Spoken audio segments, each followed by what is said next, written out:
I'm Reggie. And I'm Brian. And today, on this episode of R&B Talks, we talk about family drama. Survival guide. Yeah. We're in it today. Yeah. We're kicking it with the drama. The drama. Can I just say real quick? Merry Christmas. Oh, Merry Christmas. None of that happy holidays garbage. It's Christmas. It's Christmas, y'all. Crispiness. Indeed. And by the way, just in case somebody out there that's being a jerk or is just ignorant, the recent actual intellectual research and academia into when Christ was born points to this time of year. Does not point to a fall or a spring or anything like that. This is kind of what they really think, according to all the data, that it was actually, this is his birthday. Up-a-rumpa-pum-pum. So all you naysayers and want to be... all you Jesus was born in April. Shut up. Yep. So yeah, there's that. So Reginald. We just got home from a leg day. Yeah. Reggie's legs are stronger than mine. I just want to say it up front. If we took my upper body and his lower body and we put them together, it'd be a superhuman person that was unstoppable. Well, I think you could say that about a lot of people. If we took that and took that and took it.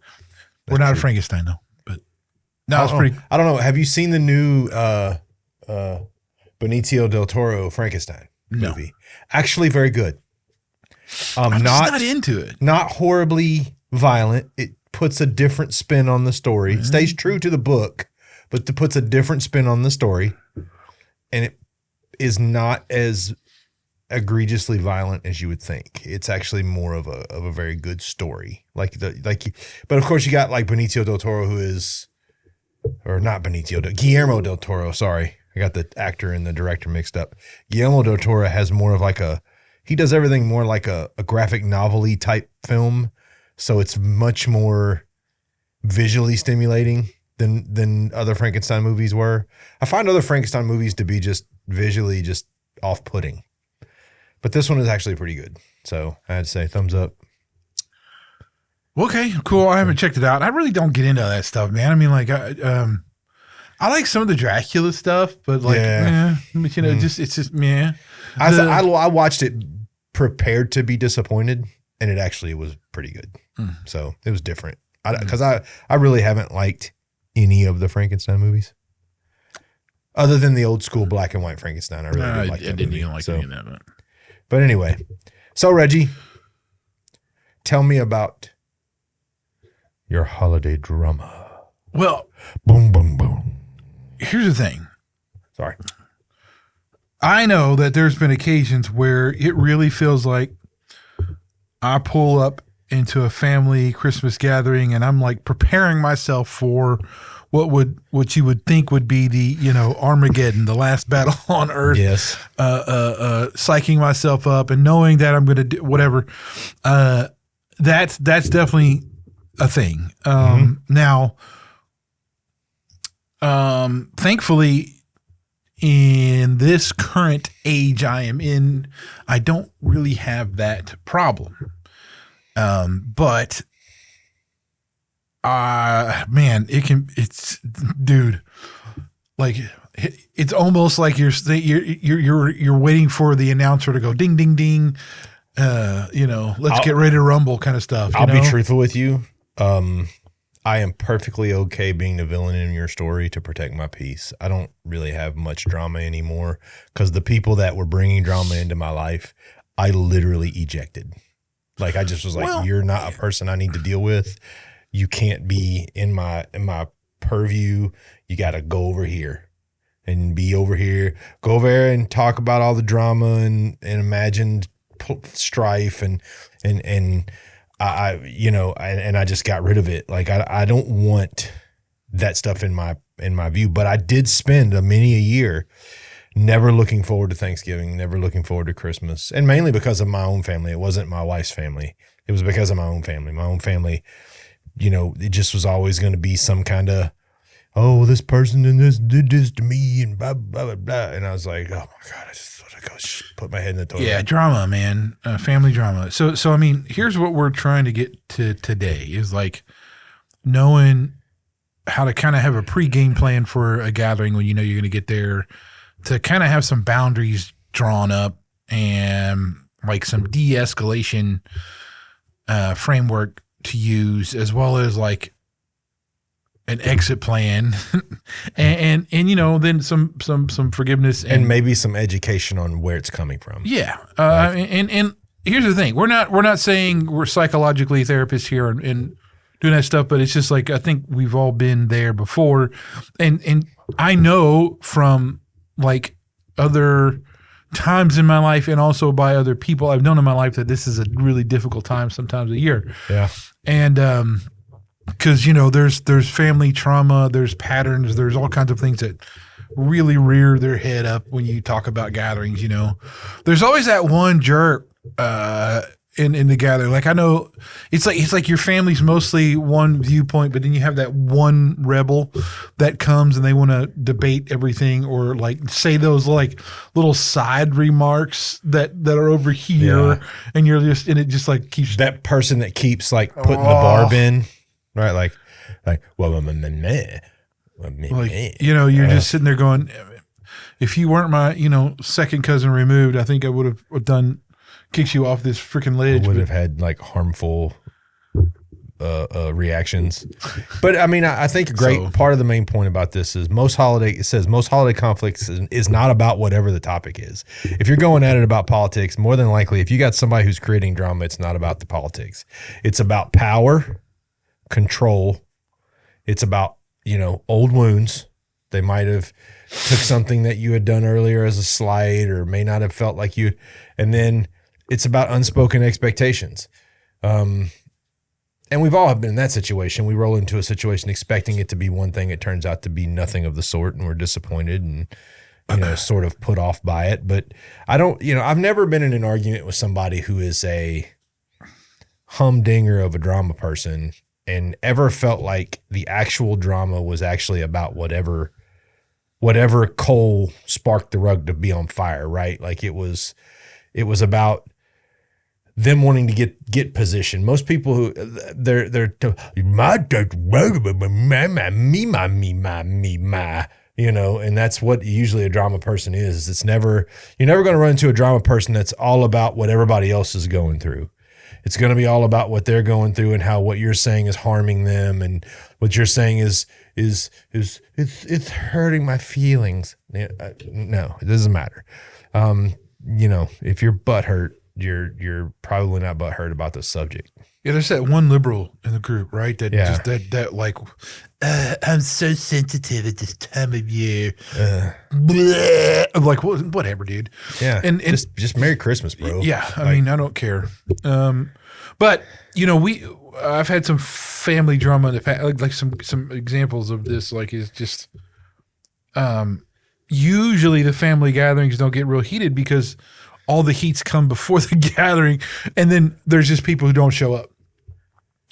And they just don't come because that person's going to be there, so I won't talk to them, and I don't have anything to do. And that's a slight as well when you do that. But I will say on the other side of that coin, I have not showed up to things because I knew a person was going to stir drama.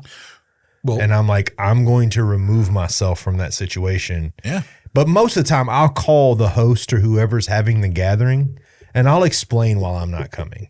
I have no problem in being like, hey, so-and-so tends to want to really go after me and other people and cause drama, and really mentally, I just don't want to deal with it. So I really appreciate your invite. I'm glad that we're still friends enough where you feel like you can reach out, but I think I'm just going to pull myself out of that situation. Maybe try to make a plan to have coffee with that person at another time. But I will tell you that if I suspect that there's going to be heavy drama in a situation, I take myself out of that situation. Well, sure. And I mean, here's the thing, because we got to be the peacemakers, man. I mean, and I believe this wholeheartedly. There's nothing wrong with protecting yours and your family's peace. No, there's no, absolutely. You should always do that. And that's the thing. Like, you go to these gatherings and stuff are fine. But you kind of have to have like it was mentioned before, the pregame plan is important because you got to know, like, okay, I biblically need to be centered on slow to speak, slow to anger. We are the peacemakers. Live peacefully, all that kind of stuff. We got to keep that in mind so that we have this pregame plan that we've worked up. And I mean, and that's the thing. It's almost like you got to psych yourself up to not get into certain situations, whether it's like, I will not be triggered by such and such's comments about this, or I won't be triggered by when Uncle Joe gets too drunk and says this about something about this, or whatever the case may be. It's like you got to like have this pregame mindset set up to where you can deal with these things that come across in these gatherings. Well, part of it too is you can be in a gathering with somebody who's a drama maker. We'll call them the drama maker. And you can choose not to get involved in the drama. I have, been in situations where there's been a family dust up and I just leave the room, go out in the front porch, sit down, have a glass of water, let everybody do their thing in there, man. It's okay for you to go away. And it sends a signal. Yeah, you're not going to pull me into this, right?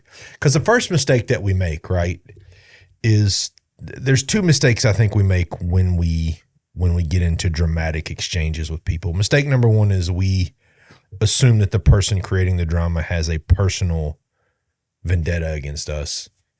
It's attention-seeking behavior is what it is. People who create drama is attention-seeking behavior. I don't think I'm getting enough spotlight, so I'm going to act like a ninny and make everybody look at me so I can feel better about myself. And the second mistake is believing that you have to engage in it simply because you're present.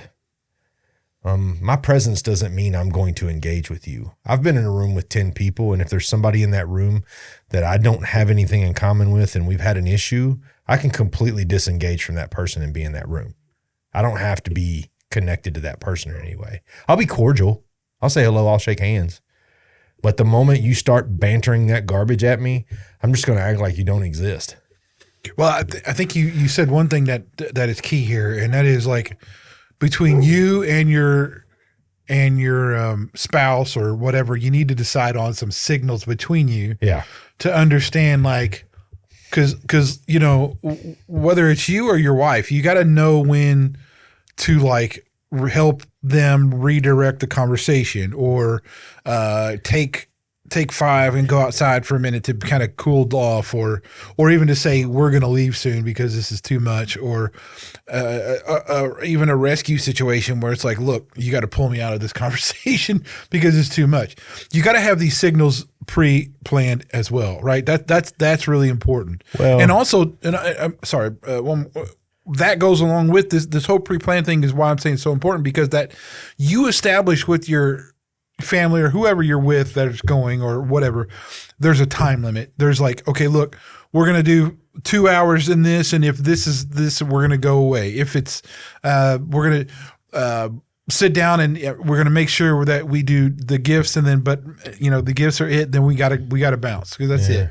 You got to do these things. Time boxing, I think, is what it's Question. Called. What is the dumbest drama you've ever gotten into in your family? Like the thing that you're like, this is the stupidest thing I've ever heard. Like, why are we even talking about? What are you talking about? What's the dumbest thing that you've ever had happen? I can't even tell you, man. Because I mean, I've that one in or out the other. I had an aunt one time, and this is not an exaggeration. Like, me and my uncles were mind blown when this went down. My grandmother, passed, God rest her soul, made the greatest mashed potatoes you would ever eat. I don't know what she did. I don't know if she like squeezed Jesus's tears into the mashed potatoes. I don't know what she did, but they were amazing. And my aunt would always try to make a potato dish to compete with my grandmother. And I was like, this doesn't make any sense. And then one year she made mashed potatoes, and they were not even as near, and nobody was eating them. We were all eating my grandma. She literally like threw the mashed potatoes on the floor and screamed at everybody. And I was like, And the whole time she's screaming at me, I'm just eating my grandmother's mashed potatoes right in front of her face. I'm like, I'm obviously upset.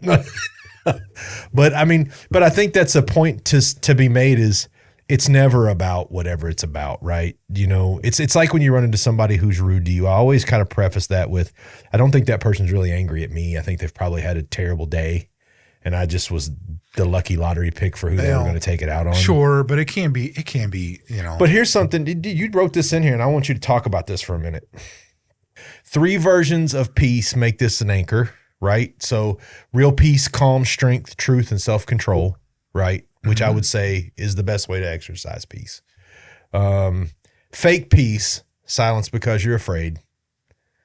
Whatever, I don't really know, honestly, what the fear is, right? Like, what are you afraid of? Probably just afraid of being wrapped up in another dumb conversation. And then there's avoidance, which is like disappearing into going in the garage and like hiding under the car tarp or whatever you do, or dating your phone, or you know, putting in your headphones and not listening to anybody. But what do you think? How do you think that if someone was to self-assess, they would figure out which category they're in? Well, I mean, it's now this is me asking you this question is preferenced by the fact that most people are not great at self-assessment. No, it's there because I mean, introspection is like a gift, bro. Yeah. You know, like to be able to look at yourself in the mirror, honestly, man. I mean, that's the thing. Here's what I'll say. You should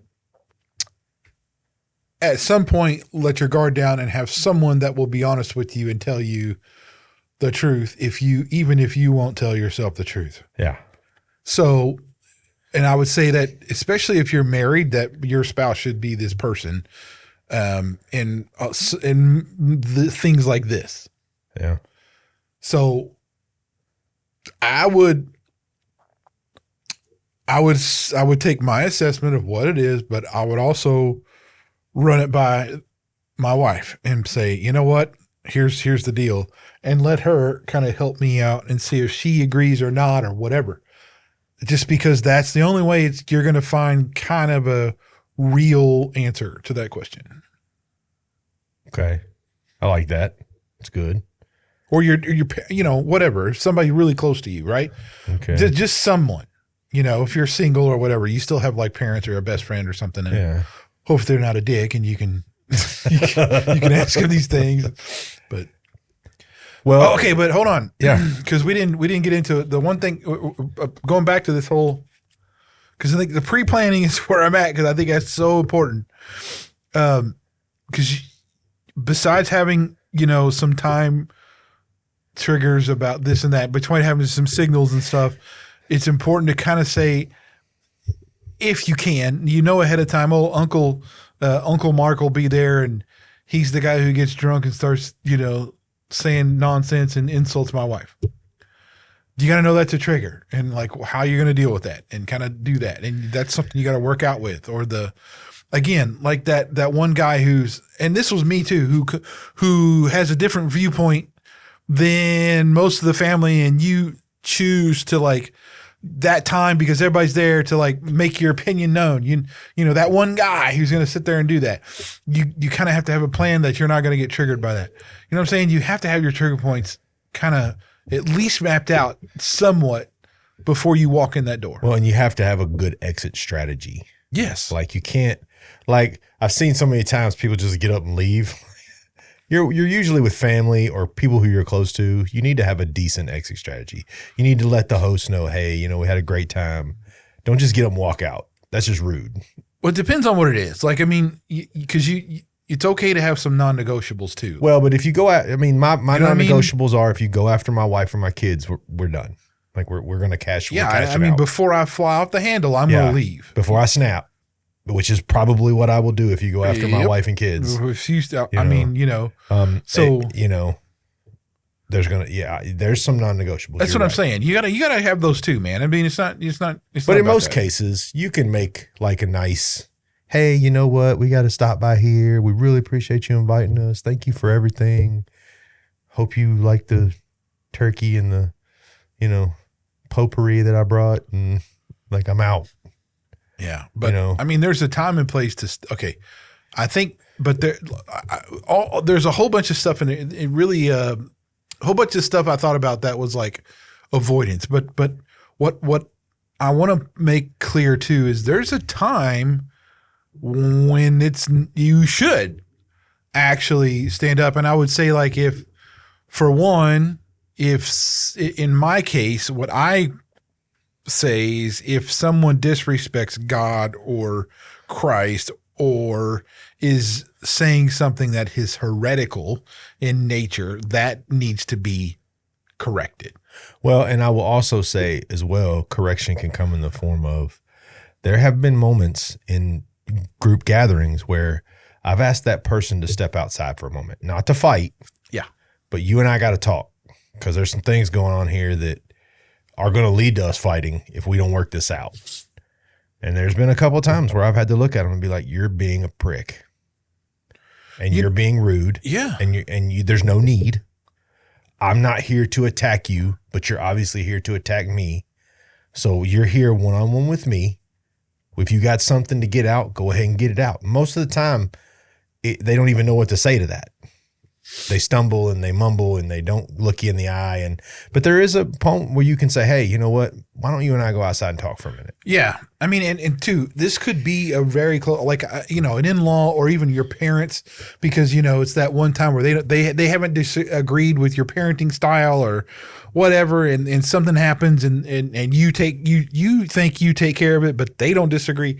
How you take it. So all of a sudden now it's a big deal and you got to be prepared for that because that's another, like you got to understand, I'm going to a family gathering. This could happen. My kid is a freaking wild one. I'm trying to do this. I'm trying to work with him, but my mom and dad do not handle these situations the same. And if they're there, they're going to do da-da-da-da-da. So you have to have this pre-planned. Okay. If Johnny goes and does this thing and I do take care of it the way me and my husband have agreed to it or whatever, I'm not going to let my, whatever my mom and dad say about that at the time, that's just going to be water off the duck's back and I'm going to move on.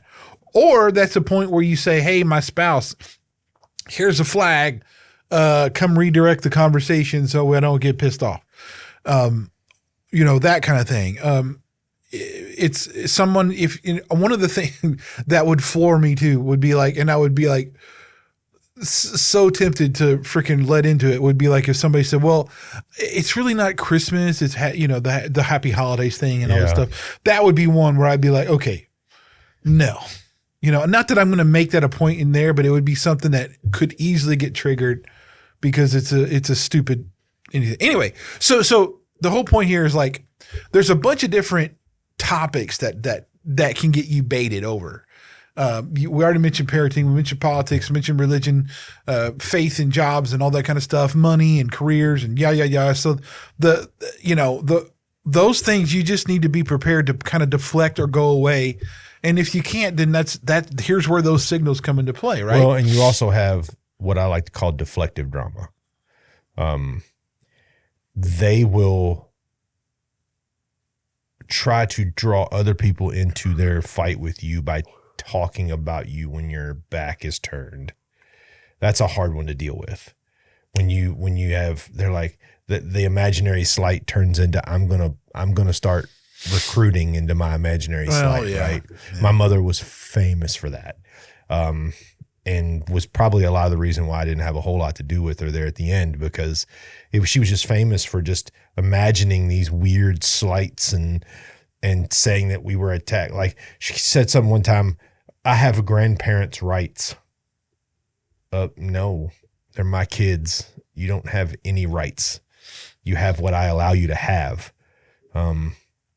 If you're kind and loving towards my children and you're kind and loving towards my wife and my family, you will have all of the ability to access you can get. If you're not, you won't. Right. So, we already mentioned redirects, right? Yeah. And I also think it's good to have absolute subjects that you know before you go in that you're not going to touch. Well, yeah. Politics, religion. this is what I was talking about. Yeah. Like, I particularly have politics off the list on family gatherings. I do, because I know that when I'm around there are certain people that don't see the same way. Yeah. And so I'm not going to sit there and put up, but I've really not, I've switched gears a lot over the last few years I used to talk about politics all the time. Yeah. Or want to, because I thought like, oh, this is, it's important and all this stuff. But really anymore, I don't even care. It's a circus, and it just drives me nuts. I'm aware, but I'm not participating in that circus, as my groovy father-in-law would say, not my monkeys, not my circus. Yeah. It is your circus, but those monkeys are operating on, you don't have any control of them, right? I can be honest with you and say, if I walk into a room full of clowns, I let the clowns have the room and I leave. I don't stay in there and try to clown around, right? Yeah. But it's okay, I guess. This is what I mean by, and this kind of goes back to what we were saying. Redirect the conversation, say you're not going to talk about it, that kind of thing. But also, too, if it gets to the point where it's really insulting or something, you got to lay down it and say, like, you're not going to do that with my wife. For in other words, and this has happened before, and I've had experience with this. You're not going to talk to my kids that way. You're not going to. I will not allow that behavior to continue, kind of thing. If you don't take care of your kid because if they're hurting my kid, I will take care of it for you. I mean, those are the non-negotiables, right? But those are the cases where you don't. Now, if you can leave, and if that's an option, maybe use it. But whatever. So beyond all that, Brian, I think de-escalation is a skill that a lot of people just don't have. Well, because you get triggered, and then then it's just what an argument is, which is two people trying to talk louder than the other one, right? Yes. But I think you can calmly talk about the boundaries too. Like you don't have to you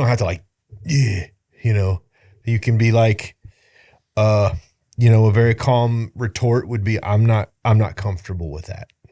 Or we're not doing that conversation, or let's change the subject. You can even use like redirect questions, which are like, how has work been? What is new with the kids? How has your health been?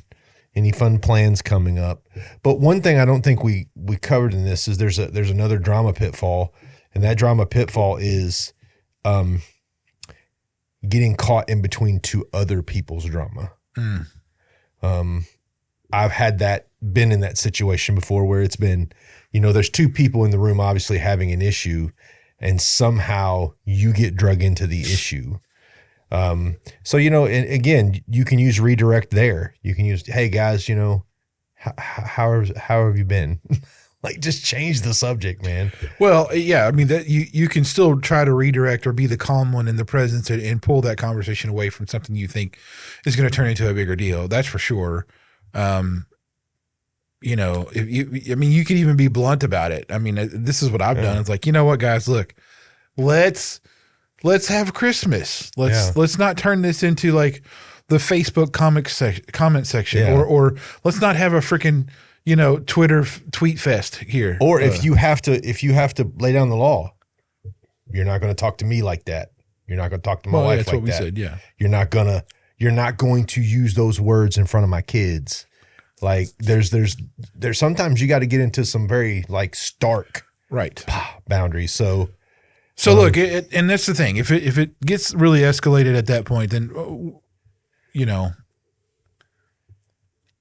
that's when you say, I need to step outside. That's when you say, look, there's a flag and you need to go. I mean, look, because if your kids are getting something or whatever, and it's like too far, and the parents are not going to take care of it, maybe it's time to go. Yeah. And all right, you ready to role play? Oh Lord. Okay, so I'm going to be the baiter, and you're going to respond. Okay. Well, Reggie, Jesus came from monkeys. I hear you. That's incredibly weird for you to say on Christmas, but how about we don't talk about monkeys and your weird theory about Jesus and monkeys. So we just have Christmas, bro. Reggie, God is trans. I hear you.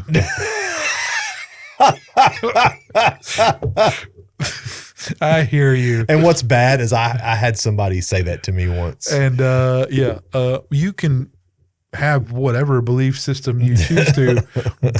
That's just bizarre, and I've never taken that into consideration. But how about we talk about the Grinch? Yeah, I mean, how about that green furred weird guy called the Grinch? Huh? Yeah, but anyway, yeah, that's funny. I know. I thought that would be fun. So, when is leaving the right call? That's a question that we need to answer. When you have tried all ways of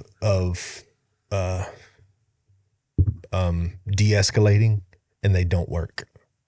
When you feel like you've given them the calm redirect, you've given them the stern redirect, you've given them the ultimatum redirect.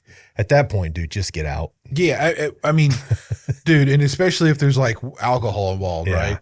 right? Now, you know what's funny is that I don't have a lot of alcoholic gatherings. Like in my peer group when we were younger, we used to do it all the time. But like, not anymore. Nobody really does that. But anyway, I would say that, and again, the kids, you got to look at the kids, man. I mean, if they're affected in a big way, they can tell something's going on or whatever. You really got to take stock in that and think, maybe this is time to go, Well, and on top of that,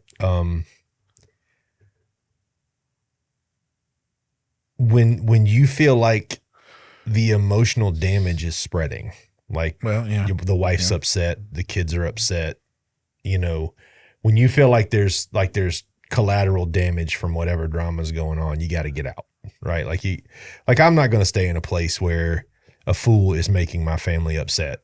Like I'm going to take my family somewhere where there's going to be peace. Yeah. And I wouldn't get into it at that point. No. Right. That is not the time to sit there and try to explain why and this or that. That is not it. You got to just say, you know what, later. Yeah. Right now, I'm just going to leave. Because if you sit there and explain why, they're going to try to drag you into the dramatic. Yeah. It's going to turn into a debate, and then that's going to lead to even more stuff. Yeah. So, I mean, there's a lot of stuff you got to shove away, especially if you have some loudmouth person who's being disrespectful and like they won't shut up, like a drunk guy, for instance, who just lost it. Then you just got to let it go and just know it's a drunk dude who's your Uncle Tom. Or I'll be honest with you. I got into a situation one time and I've regretted it ever since it happened. I had an uncle. He was an alcoholic. I was 17, 18 years old. And he got really hammered one night and put his hands on me. And I put him on his back as quickly as I could.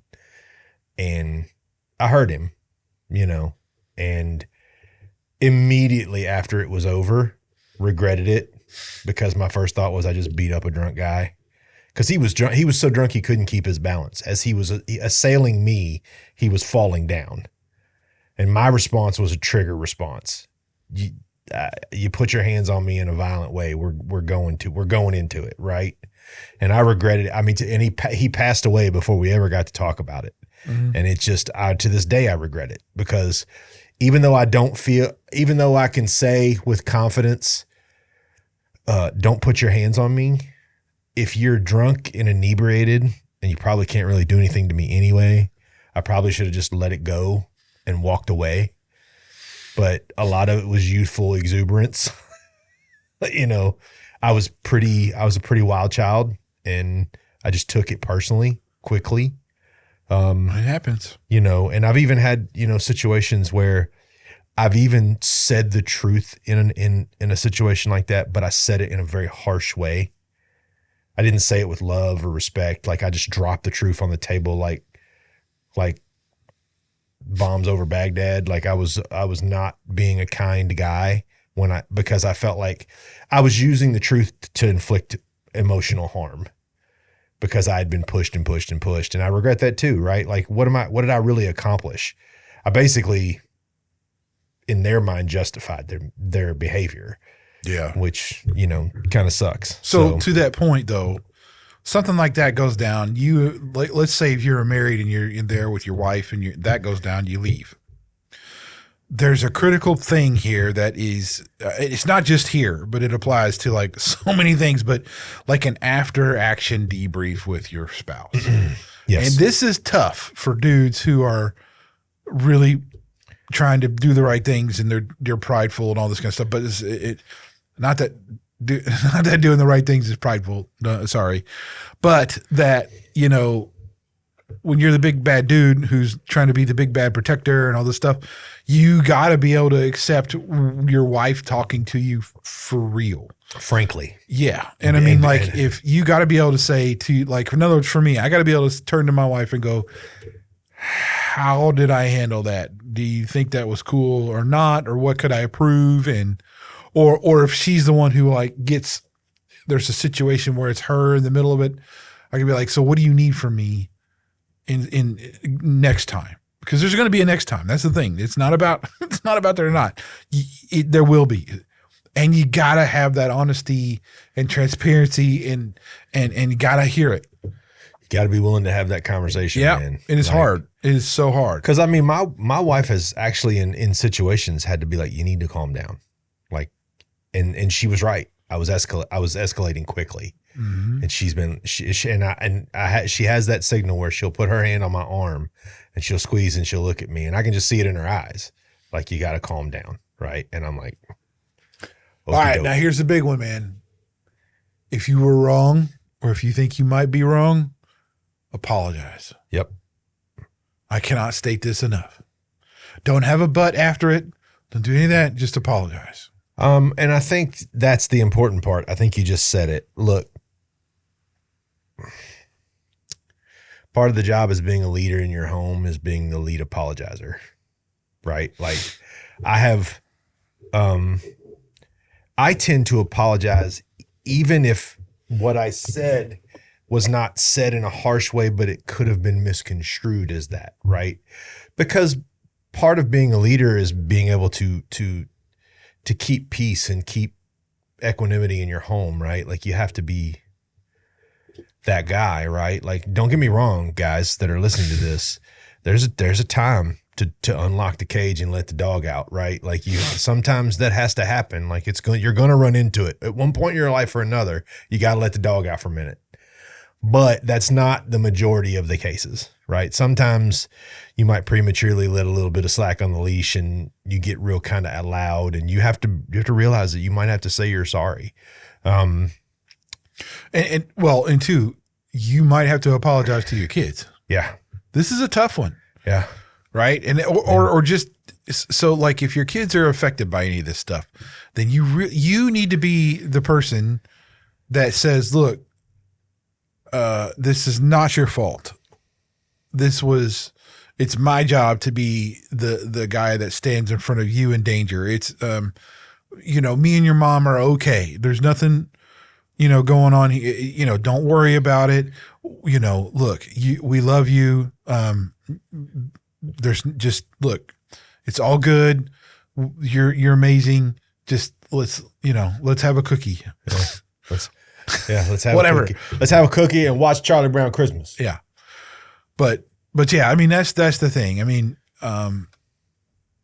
so in other words, look, have a pre-plan, understand what your triggers are that may be, if you can, and try to plan this out a little bit where, this might happen. Here's how long we're going to, let's do this. Let's have some signals between you and your spouse that kind of help you understand how the evening is going. And I would say specifically, if you have a problem reading your wife, because dude, some guys do, man. I mean, I do too. I'm lost in my own sauce sometimes, and I don't see. Sometimes her reactions are not the reactions that you expect. No, and I mean, and that's why the signals are so important, and being open to that, and then having your non-negotiables and knowing what you're going to do and what your game plan is and what your back out plan is. That's all we're saying for this holiday season. It'll make it so much better. And look, there's nothing wrong with 1 year, like, because of like maybe something that happened a month or two ago or whatever, and it hasn't been worked out yet. And if you go to the gathering, like that's going to be a problem because someone's going to still be mad at you and it's still going to be raw or whatever. Then you know what? It might be that year where you say, you know what? We're not going to even go. This is the year where we really need to not, this is something, whatever. It's okay. And I know some of y'all are going to be like, oh, we can't miss out on the Christmas dinner. Da, da, da. Well, yeah, you can. Yeah. If it's really where you're at. I mean, look, again, guard your peace, guard your family's peace. You really need it, especially, look, it's Christmas, man, especially you got kids. Yeah. Let Christmas be cool for your kids. If you go show up at somebody's house, your cousin Joey's thing is rolling over there, and you know that because of this thing, which blah, blah, blah, it's going to just turn into a nightmare. Circus. Yeah. Then don't do it, dude. Just send a note. Sorry, we can't make it. Something's come up. Blah, I don't know. Don't lie, but don't sit. You don't have to be explicit either. Yeah. You don't have to give a detailed, explanation. Yeah. So anyway, look, you got to understand though,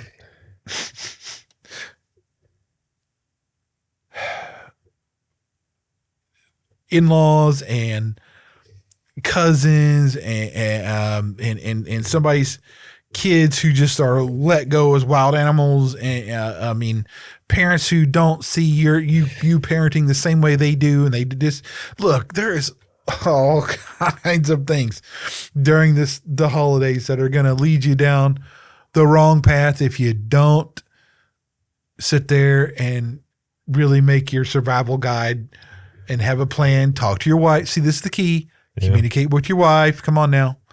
Be the leader of your house and say, look, I really need to line this out because I really want to make Christmas better than it was last year.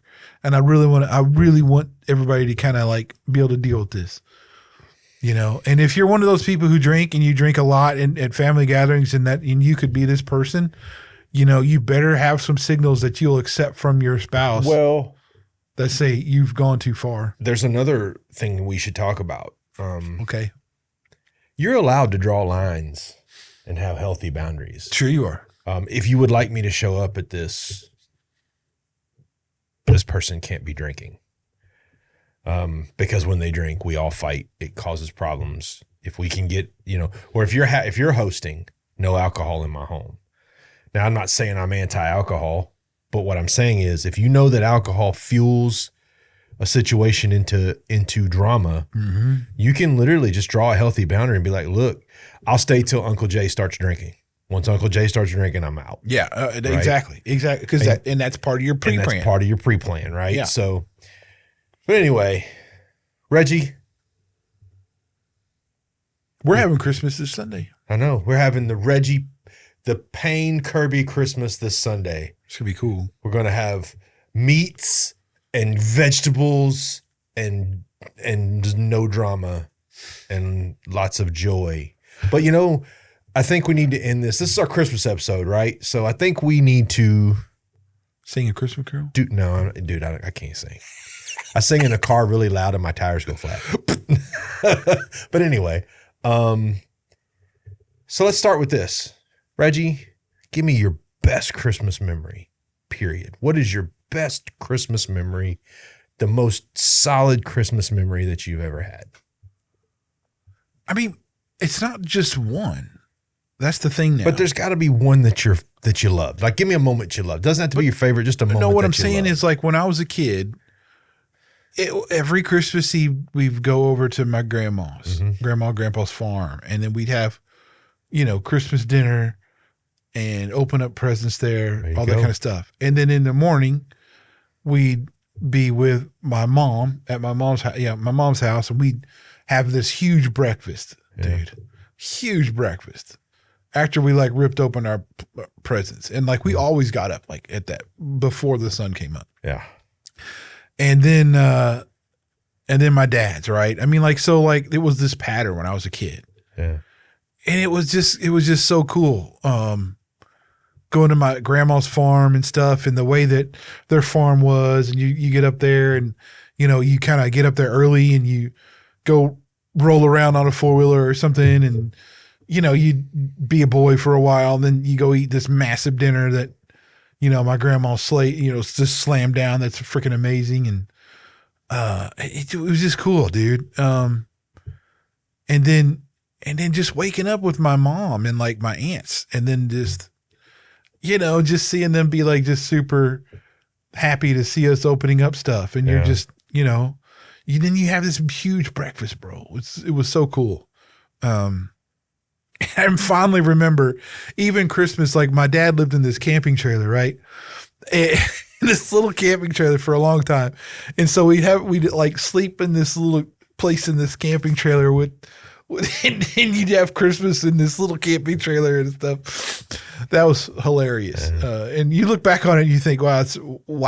But I mean, you're a kid, so it doesn't really matter. His pee bottles are sitting right there by the door because he couldn't use it. But it's like so weird. But yeah, man, it was it's like a combination of all those things, dude. It was just cool. Mine was, my favorite memory was watching my grandmother set up her tree. She would get out like it was like a whole day.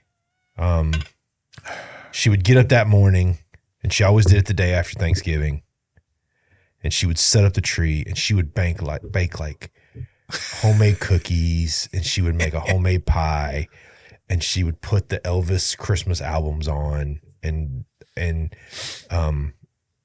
the Patsy Cline Christmas albums and all those things. And my grandmother worked hard, and she was a hard woman.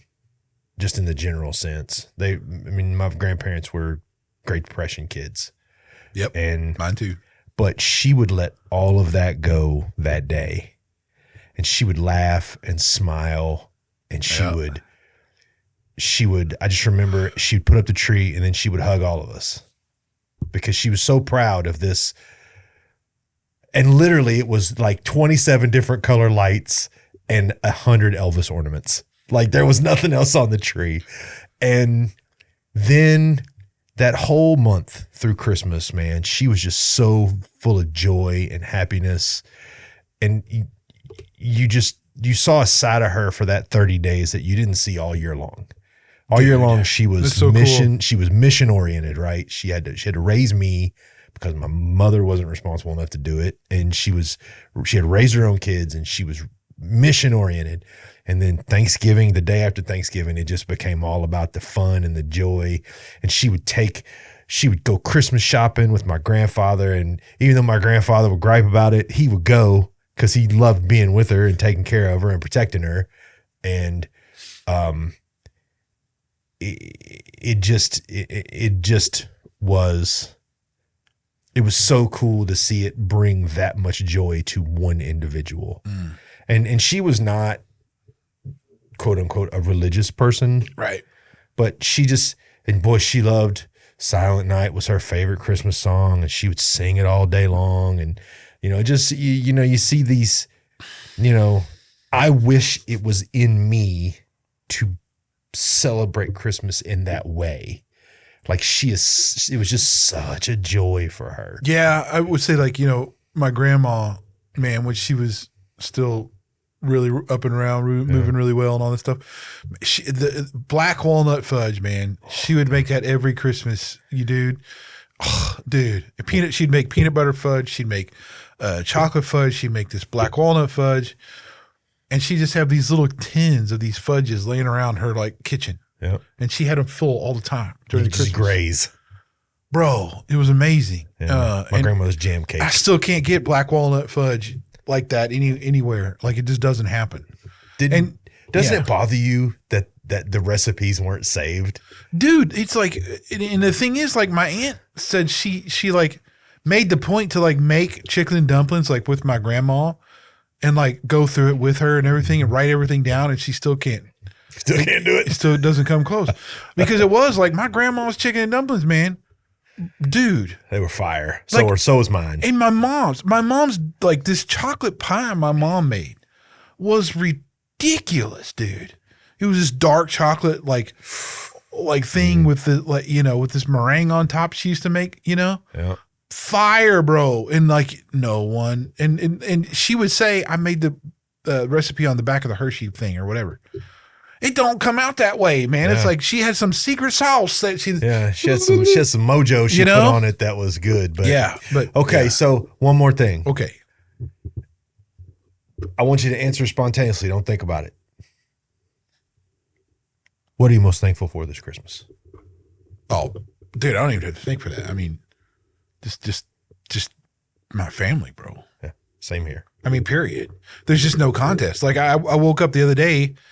No, I shouldn't say. Well, yeah, I guess I did. I guess it was when I woke up, and I'm like, I was just thinking about it just hit me being just Christmas with my kids at this age, and I don't know. I was just really like, that's cool, you know. I mean, rock on, yeah. Right? Like this is awesome, yeah.